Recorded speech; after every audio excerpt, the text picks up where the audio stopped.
हर हर महादेव, जय श्री राम, राधे राधे। संस्कृति YouTube channel पर आपका हार्दिक स्वागत है। अगर आपको हमारी वीडियोस अच्छी लगती हैं तो हमारे चैनल को सब्सक्राइब करना ना भूलें और हमारी यूट्यूब फैमिली का हिस्सा ज़रूर बनें।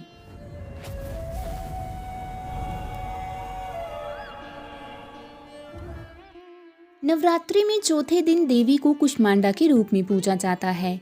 अपनी मंद और हल्की हंसी के द्वारा अंड यानी ब्रह्मांड को उत्पन्न करने के कारण इस देवी को कुष्मांडा नाम से अभिहित किया गया है।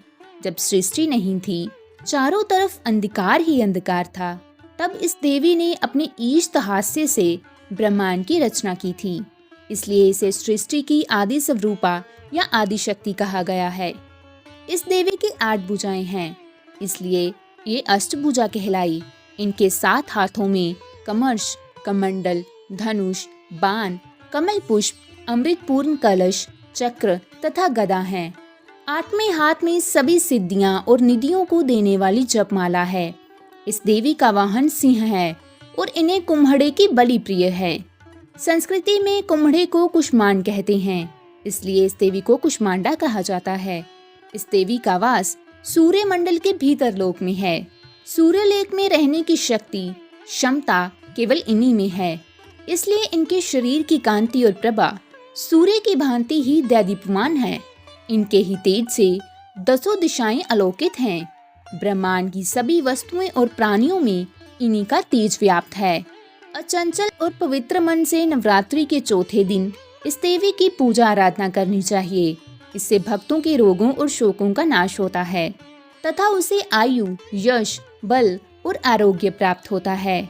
ये देवी अत्यल्प सेवा और भक्ति से ही प्रसन्न होकर आशीर्वाद देती हैं।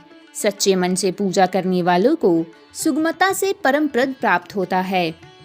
विधि विधान से पूजा करने पर भक्त को कम समय में ही कृपा का सूक्ष्म भाव अनुभव होने लगता है।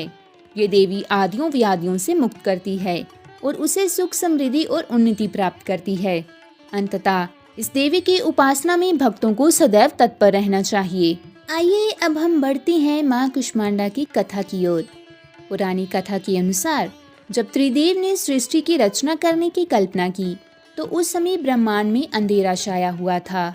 इस दौरान ब्रह्मांड में सन्नाटा पसरा हुआ था।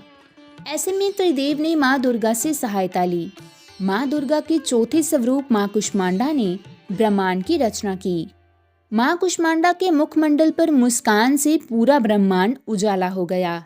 इसी वजह से माँ दुर्गा के चौथे स्वरूप को माँ कुष्मांडा कहा गया। सनातन शास्त्रों के अनुसार सूर्यलोक में माँ कुष्मांडा वास करती हैं। माँ कुष्मांडा के मुखमंडल पर सूर्यदेव प्रकाशवान हैं। तो दोस्तों, आज की हमारी कथा यहीं समाप्त होती है। मिलते हैं अगली वीडियो में। जय माता दी।